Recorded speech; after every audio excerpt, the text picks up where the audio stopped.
Amis du peuple français, bonjour. Vous regardez la télévision française et le programme sur la mode à la dernière mode de Paris, à la vie, à la mode. Cette semaine, vous verrez la présentation exceptionnelle de Madame Gabrielle Chanel, en léger différé depuis la rue Cambon. Monsieur Christian Dior, 32 ans, a quant à lui aussi présenté une collection proche de la décadence, mais qui a fait accourir de tout Paris. Son tailleur-bar a encore fait... Non mais on arrête là. On est en 2014, oui ou non? Cette caméra là, elle est à manivelle peut-être? Et ce téléphone là, il a un fil? Bon, alors soyons éditorialement modernes, soyons branchés, audacieux. Allez, vous voulez pas qu'on fasse une spéciale jeune créateur plutôt? Oui. Ah bon, alors on y va. À la vie, à la mode spéciale jeune création folle, c'est parti.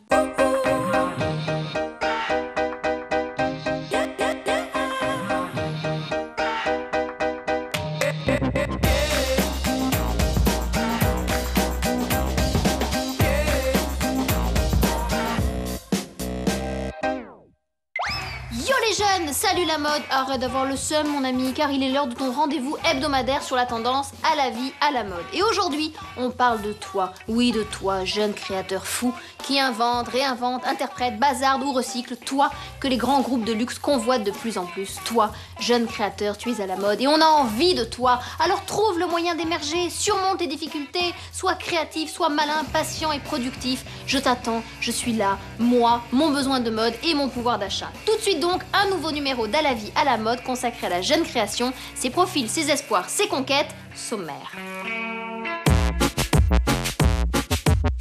Au sommaire à la vie à la mode spéciale jeune créateur, tout sur la mode post-pubère, la mode fraîchement diplômée, la mode immaculée. Ils sont encore moqués des créateurs.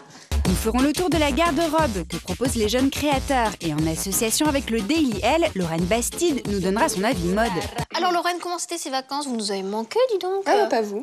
Nous irons au festival de hier à la rencontre des créateurs de demain.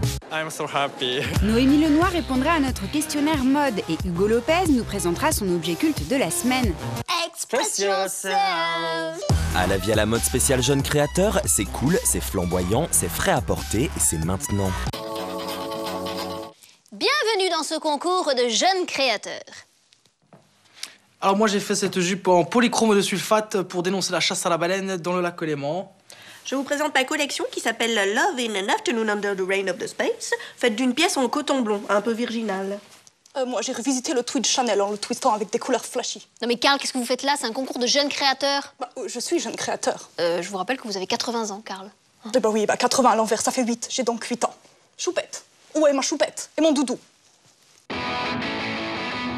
Et on commence cette jeune émission avec la rubrique News de notre rédac-chef Raphaël Simon. Chaque semaine, elle reçoit des milliards de news mode sur les fluctuations boursières de tel ou tel groupe de luxe, sur la 492e collection capsule de tel créateur, sur le départ de ce couturier après 200 ans de bons et loyaux services. Cette semaine, pour cette spéciale jeune création, Raphaël a installé un filtre élixir de jeunesse dans sa boîte mail et n'a retenu que les infos mode qui concernent la jeune création.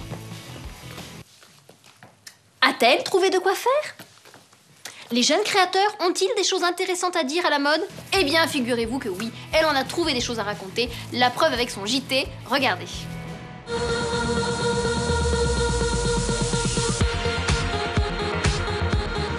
L'événement immanquable pour les jeunes créateurs, c'était le concours international de mode Podium des jeunes stylistes. Un concours qui a lieu chaque année à Paris et qui réunit des jeunes étudiants. Thomas Baron, Maïté Kopek, Pierre Ebor, Sayan Ho, Aude, Coralie. Tous diplômés en mode. J'ai étudié à l'Académie d'Anvers en Belgique. S-Mode. la chambre de la couture parisienne. Et ça Dupéret. l'Istituto Marangoni à Paris. Et encore un peu hésitant. Comment ça s'appelle Pour cette 5e édition, les jeunes stylistes doivent créer sur le thème extraterrestre, tout en gardant les pieds sur terre. On a eu 5 jours de création pour préparer 3 looks sur le thème de l'anamorphose. L'anamorphose, en fait, c'est la réflexion déformée d'un élément. Quant à l'inspiration, elle leur vient tout droit des podiums de leurs créateurs préférés. Rick Owens, Balmain, Agus van Hecken, Christian Dior. Le concours Podium des jeunes stylistes, un concours pour les jeunes stylistes qui aimeraient qu'on porte leur mode dans la vie et quel que soit son style de vie.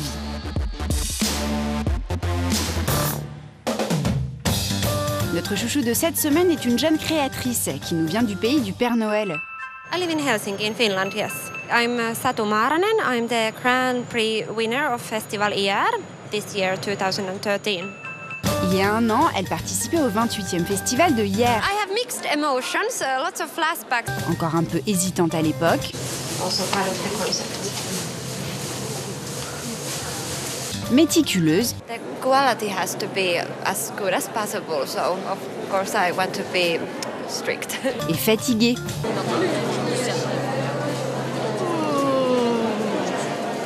Satu Maranen a depuis beaucoup voyagé. Paris, New York, to Italy, to Berlin. Participé au salon Première Vision, le salon mondial du tissu d'habillement, et fait des collaborations. Now my life is full of work after winning ER, so I can really see the effect. Aujourd'hui à Hier, elle présente une nouvelle collection. The biggest reference is 60s space age.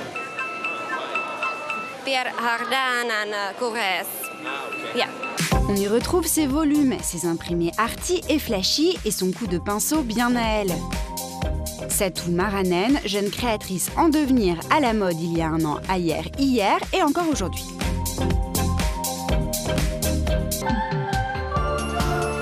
Christ, c'est le nom d'une jeune marque fondée par deux créatrices belges à leur sortie de l'école de la Cambre. Deux amies très investies dans l'image de leur marque, présentée aux acheteurs dans un concept store parisien. Mais par contre, ça, c'est pas très joli. Et oui, quand on lance une marque, il faut savoir créer, mais il faut aussi savoir vendre. Voici point par point la stratégie à suivre pour vendre quand on est jeune créateur. Se démarquer avec un nom percutant comme Christ, référence au petit Jésus et aux deux prénoms des créatrices Erika et Justine. Comment ça se prononce? Alors il y a Christ, Christ, Christ. Ouais. Christ. Établir l'ADN de la marque, de préférence un peu intello. Une sorte de clair-obscur comme ça, très lumineux et très sombre à la fois. Imaginez des collections originales avec des pièces fortes. On s'est inspiré de l'Afrique du Sud. C'était vraiment l'identité de ce peuple qui a été déraciné. Et du coup, dans les imprimés, on a essayé d'un peu cacher justement ces stigmates de leur passé. C'est vraiment un jeu de cache-cache. Trouver l'équilibre entre originalité créative et accessibilité commerciale. Les gens aiment le côté un peu pointu, un peu dingo, mais en même temps, ça les effraie un peu, donc il faut trouver juste la balance qui fait que ça se met. Ouais. Et enfin, donner de sa personne pour développer l'image de la marque. Ils sont encore moqués des créateurs. Ceci est encore un concours de jeunes créateurs. Alors moi j'ai fait ce pull qui est également un pantalon, une valise et un lave-vaisselle et qui fonctionne à l'énergie solaire. Mais comme j'habite à Brest, je l'ai jamais vu fonctionner. Alors moi, pour cette collection, je me suis inspirée de la mère, de ma mère et de Noël ma mère. Et je l'ai appelée « Il y en a mère des trois mères ». Et tout est en coton séché au sel bio. Moi, j'ai revisité le tweed Chanel en le twistant avec des couleurs flashy.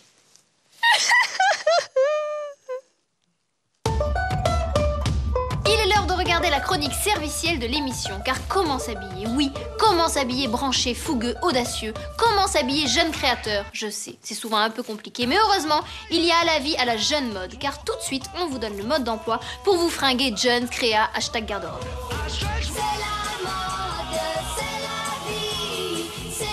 Dans la mode, il y a les vieux créateurs qui font de la mode pour jeunes, pour rester dans le coup. Et il y a les jeunes créateurs qui font de la mode pour jeunes parce qu'ils sont jeunes et dans le coup. Alors que crée-t-on du côté des jeunes, comme dirait Karl? Petit tour d'horizon de la création prépubère et dans le coup. Fini la vie dans les champs, la jeune création est urbaine et fière de l'être. Chez l'anglo-indien Hashish, la faune londonienne est à l'honneur et va faire son marché à Brick Lane. Assortiment d'alphabet, bijoux ethniques, en 2014, les hommes se mélangent, la mode est melting pot. Jeunesse dorée, jeunesse pailletée, les teenagers consomment à outrance et transpirent du soda. Ils déambulent dans les supermarchés en jean troué au bon endroit et avec un sac en plastique, pas plastique, mais sequin. C'est la débauche pailletée et hyper maîtrisée, comme l'effet coiffé-décoiffé.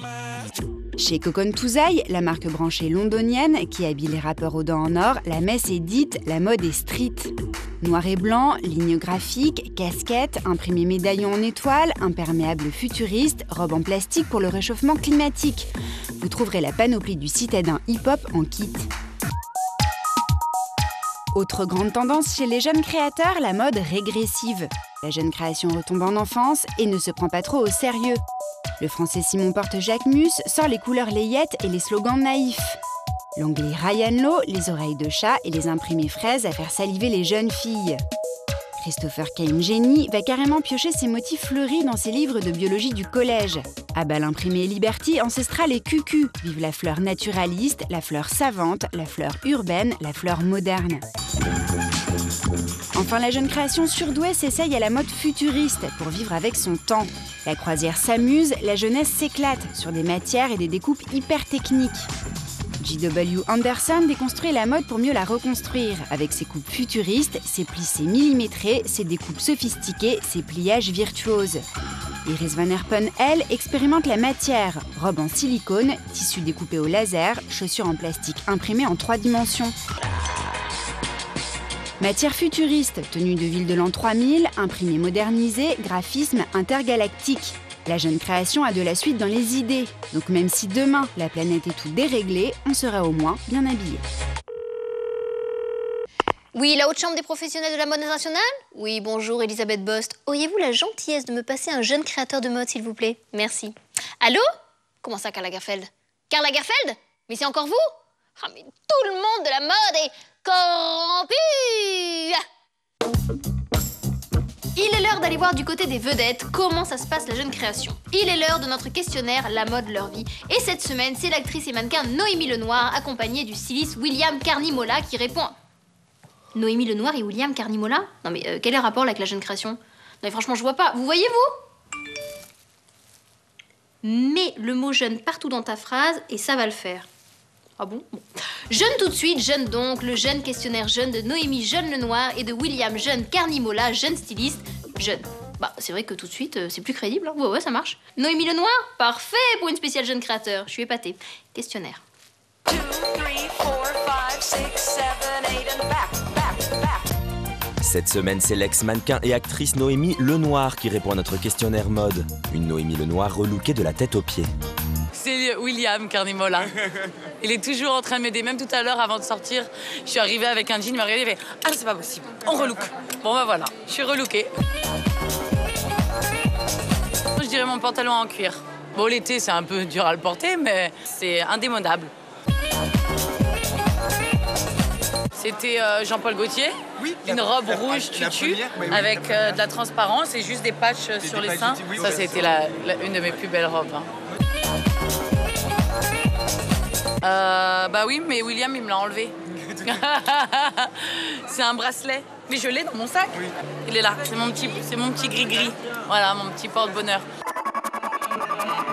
Elle est jeune, elle est belle, elle est journaliste. Elle était en vacances depuis un moment et joie, elle nous revient. Depuis le début de sa jeune carrière, Lorraine soutient activement les jeunes créateurs de mode dans les pages de son magazine. Et cette semaine... Oui? Ah, Lorraine, je parlais justement de vous. Alors, de quel jeune créateur allez-vous nous parler cette semaine? Quoi? Karl Lagerfeld? Mais vous aussi, vous êtes corrompu. Comment ça, Julien David? Ah, j'avais compris Karl Lagerfeld. Je capte mal ici, hein, c'est pour ça. Bon, ben, je préfère. Hein. Julien David est effectivement un vrai jeune créateur. Allez, à tout de suite, Lorraine.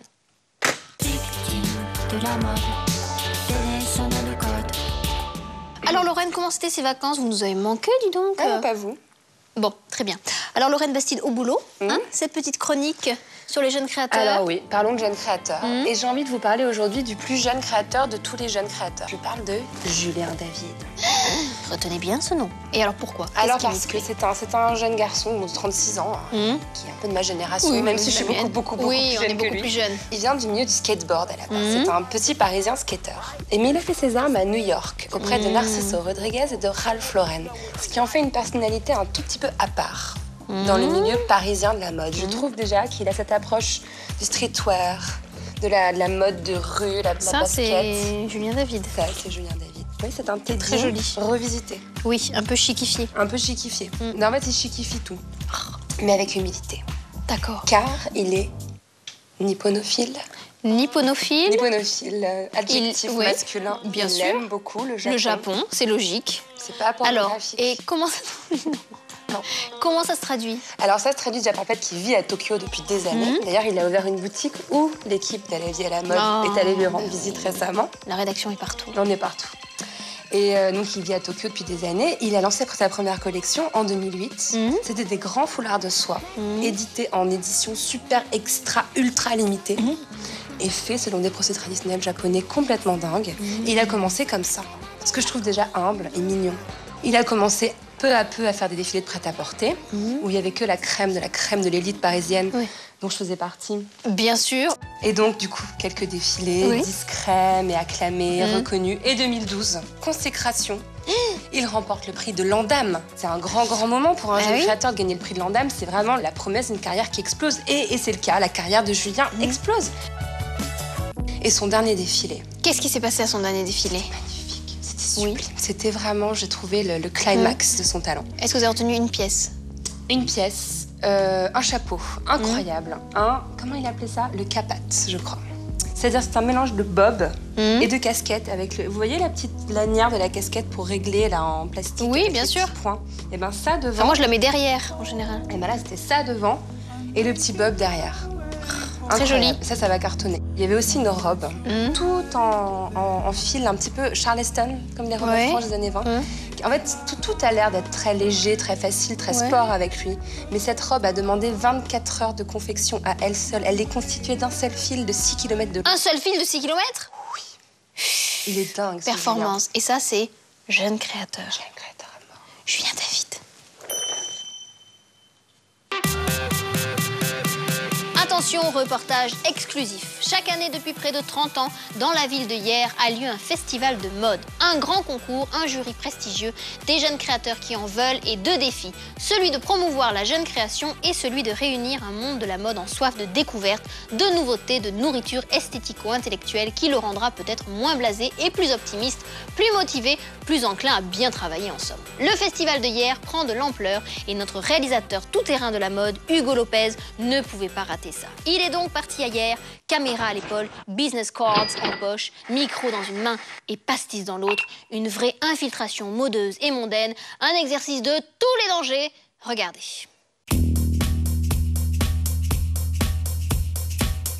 Hyères, 29e édition, un concours de jeunes créateurs de mode et la réunion annuelle de la planète cool, mode. Hyères, ce sont des teintes, des imprimés, des tissus, des idées et un concentré de la jeune création internationale, son envie d'étonner, de se montrer, de produire et d'exister. Bienvenue au Festival de Hyères!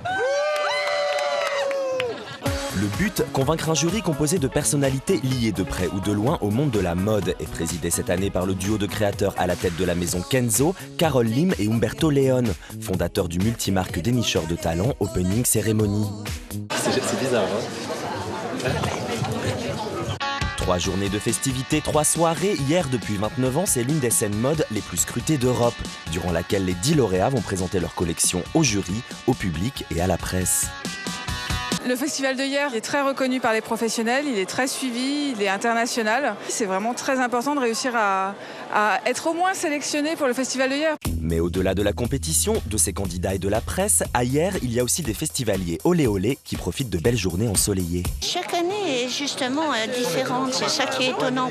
Au cœur de la Villa Noailles et au bout de ces longs couloirs imaginés par l'architecte Robert Mallet Stevens en 1923, on croise des expositions, des terrasses. You give me fever. On tombe sur des concerts de jeunes artistes.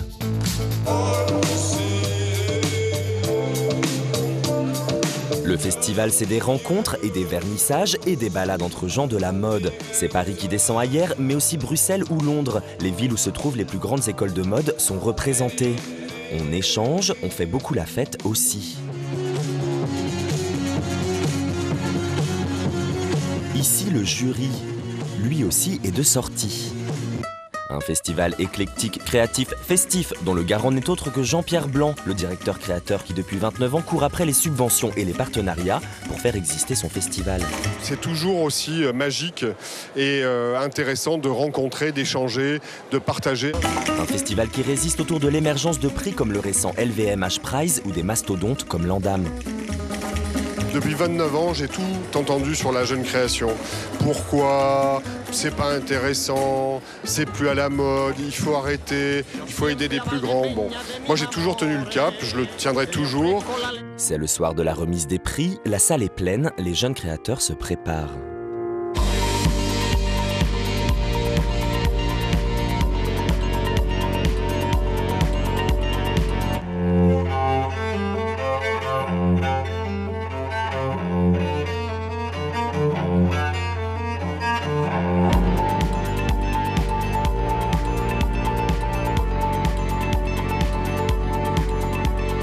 Yulia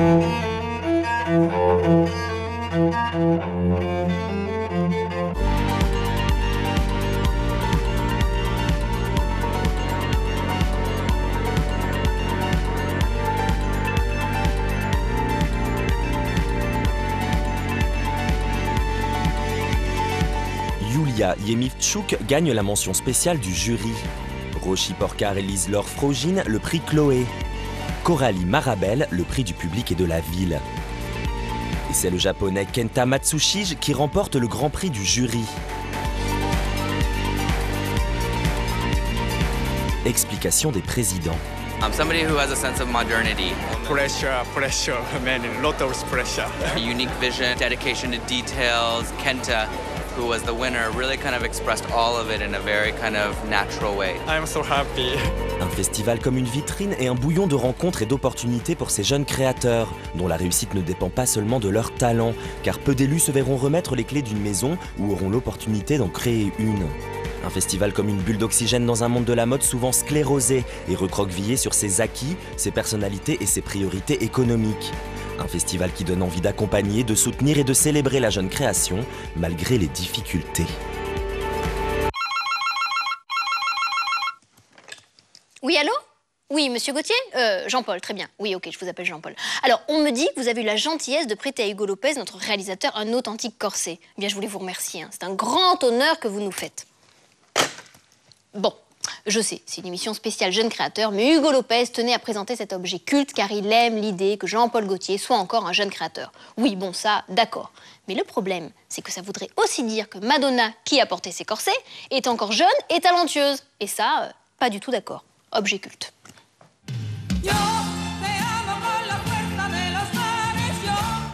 Bonjour Elisabeth. Bonjour Hugo. Ça va?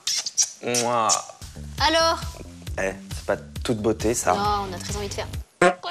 Bon. Non. Alors, objet culte. objet culte. Bah oui. Le corset cône de Jean-Paul Gaultier. Inventé en 1983 par Jean-Paul Gaultier pour la collection Prêt-à-porter qui s'appelait Dadaïsme. Voilà, c'est la première fois qu'il a fait une robe comme ça, corsetée. Et c'est devenu, bien sûr, sa marque de fabrique. Alors, ce qui est assez drôle, c'est que cet objet, en fait, il en a eu l'idée déjà dès l'enfance, parce qu'il voyait sa grand-mère qui portait ça sous ses robes, bien sûr. Puisqu'à l'époque, c'était fait pour donner des formes aux seins, pour appuyer, marquer les hanches, etc.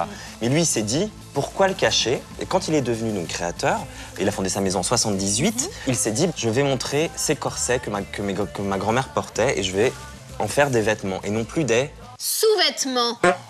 Il y en a là-dedans. Ah, je suis, grave. Et Madonna, c'était pas celui-là qu'elle portait. Alors, c'était inspiré de ça. Voilà, Madonna, c'était en 1990 pour le Blonde Ambition World Tour. Sachez qu'en 2012, le corset que portait Madonna sur le Blonde Ambition Tour a été vendu aux enchères chez Christie's. Combien? Allez. Peut-être c'est marqué sur le prompteur. 52 000 $.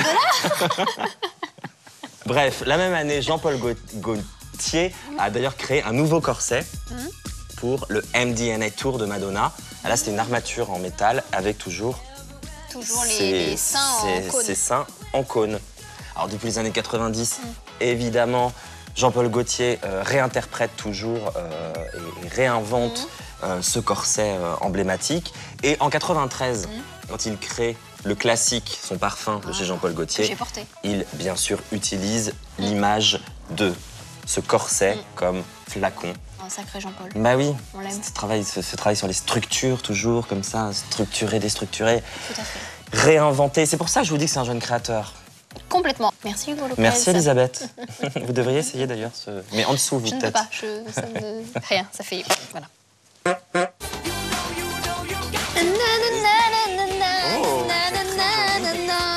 Express oh baby ready or no. Express yourself.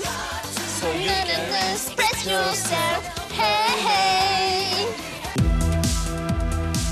Et voilà, cette émission de télévision d'utilité publique est terminée. J'espère qu'elle vous aura donné envie d'aller creuser, fouiller, fouiner du côté des jeunes créateurs, de leur donner du crédit et pour les banquiers, de leur faire des crédits, de les aider, de les aimer, car la mode a besoin d'un nouveau souffle. Et même si les grands groupes de luxe semblent en prendre de plus en plus conscience en aidant des jeunes créateurs de mode, il reste encore de trop nombreux obstacles et de vieux réflexes qui empêchent la mode jeune et créative de se développer. On se retrouve la semaine prochaine pour une nouvelle émission mode sur la mode à la mode. Je vous embrasse. Oh, c'est très très beau ce que tu viens de dire, Elisabeth. Je laisse ma place aux jeunes. Ah non, Carl, tu peux rester. Hein. Finalement, je crois que tu es certainement notre plus jeune créateur de mode. Allez, tu m'offres un sac et c'est réglé. Hein?